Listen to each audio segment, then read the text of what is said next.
बालक राम की लीलाओं से राजमहल की खुशियां दिनों दिन बढ़ने लगी। दूसरी ओर लंकापति रावण को बार बार अपशगुन के संकेत मिलने लगे और उसने राम के वध के लिए वात्य को भेजा। रावण का आदेश पाते ही वात्य वायु मार्ग से अयोध्या की ओर उड़ चला। वात्य ऐसा भयानक राक्षस था जिसके नाम से ऋषि मुनि ही नहीं देवता भी कांपते थे।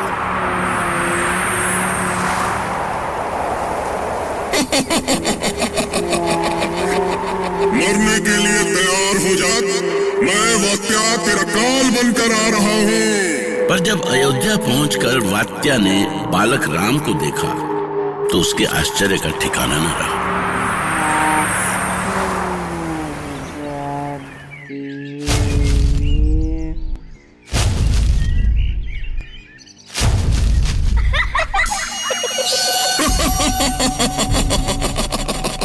तो ये है लंकेश का शत्रु।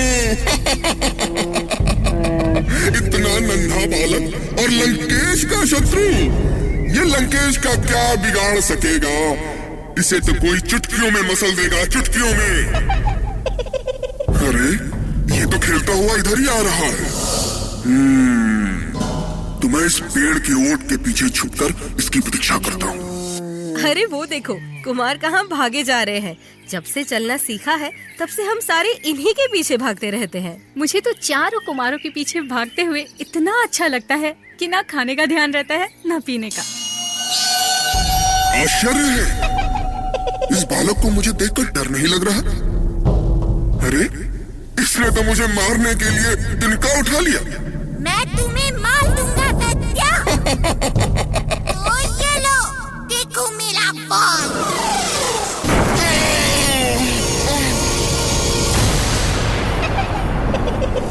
अरे ये अचानक कुमार कहाँ छिप गए? चलो देखते हैं। हे ईश्वर, इतना बड़ा दैत्य किसने मारा होगा इसे? जल्दी कुमार को ढूंढो, कहीं उन्हें तो कुछ नहीं हुआ। कुमार, कुमार, कुमार, कुमार, कुमार। यह कोई सामान्य बालक नहीं हो सकता। यह अवश्य ही कोई शक्ति का रूप है।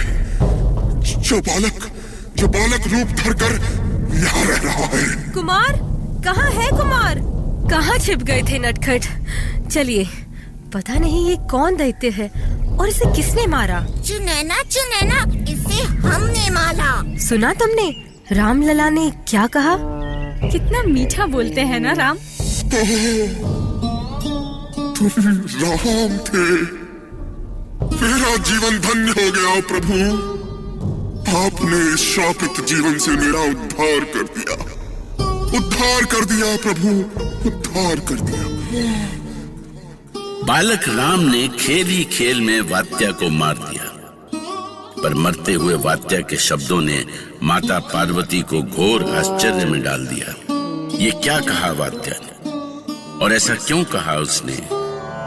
तो वात्या था कौन?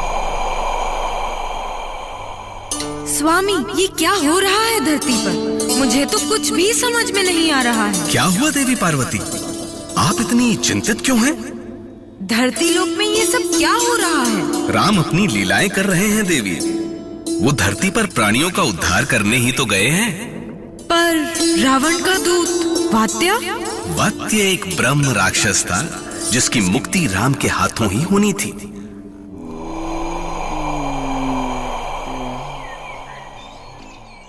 महारानी कौशल्या, महारानी सुना आपने? क्या हुआ महाराज? दासियों ने हमारे राम की वाणी सुनी। देखो ये क्या कह रहे हैं। देखो राम, बोलो बोलो पुत्र। हमने उसे मार दिया। और इस तरह बालक राम ने बोलना आरंभ किया। उनकी मधुर तोतली बोली से राजमहल में मधुर संगीत भर गया। राम के साथ लक्ष्मण, भरत और शत्रुघ्न ने सबका मन मोह लिया। एक दिन कौशल्या पुत्र राम की लीला देखने के लिए देवाधिदेव महादेव शिव और काकभूषणी स्वयं रूप बदलकर अयोध्या पधारे। उस समय बालक राम हाथ में रोटी लिए आंगन में खेल रहे थे। देखिए काकभूषणी जी, बालक राम कैसी लीलाएं कर रहे हैं। माँ के हाथ की बनाई सूखी रोटी में भी कैसा रस मिल रहा है उन्हें। पर श्री हरि के अवतार इतनी साधारण लीलाएं कैसे कर सकते हैं शंभो? मुझे तो संदेह होता है कि जाने ये बालक श्री हरि का अवतार है भी या नहीं। प्रभु के होने पर यह संदेह आपके लिए अच्छा नहीं है काकभूषणी जी, पर यदि आपको कोई शंका है तो आप परीक्षा ले सकते हैं। पर हाँ, इसका जो भी परिणाम हो उसे आपको ही भोगना होगा। अवश्य महादेव, भला ये नन्हा बालक मेरा क्या अहित कर सकता है? मैं आपके इस राम के हाथ से रोटी छीनकर भागता हूँ और देखता हूँ कि फिर वो क्या करता है। शंभो, शंभो, मुझे तो आपके इस बालक राम पर अभी से दया आ रही है। जबकि मुझे आप पर दया आ रही है। चलिए, छीनिए राम के हाथ से रोटी और उड़ जाइए अपने विशाल पंखों से। अब जो राम करेंगे उसे देखने के लिए तो मैं भी व्याकुल हो रहा हूँ। तो लीजिए, मैं चला। कौवा कौवा, माँ कौवा। अरे मेरी रोटी ले गया, मैं तुझे नहीं छोड़ूंगा कौवा। महाराज, महारानी, उधर देखिए। अरे पकड़ो, राम को पकड़ो। राम, राम, लाल सुनो तो। महारानी कौशल्या, कहां गया हमारा पुत्र?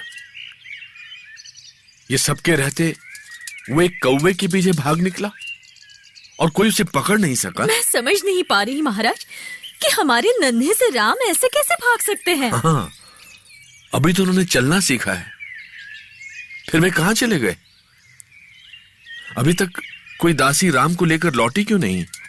मैं अभी देखती हूँ महाराज। राम, बेटा राम। इधर दशरथ और कौशल्या नन्हे राम को ढूंढ रहे थे और उधर काकभूषणी प्रभु राम की परीक्षा लेने का मन बना चुके थे। जबकि उनके मन की दशा देखकर महादेव मन ही मन हंसे जा रहे थे।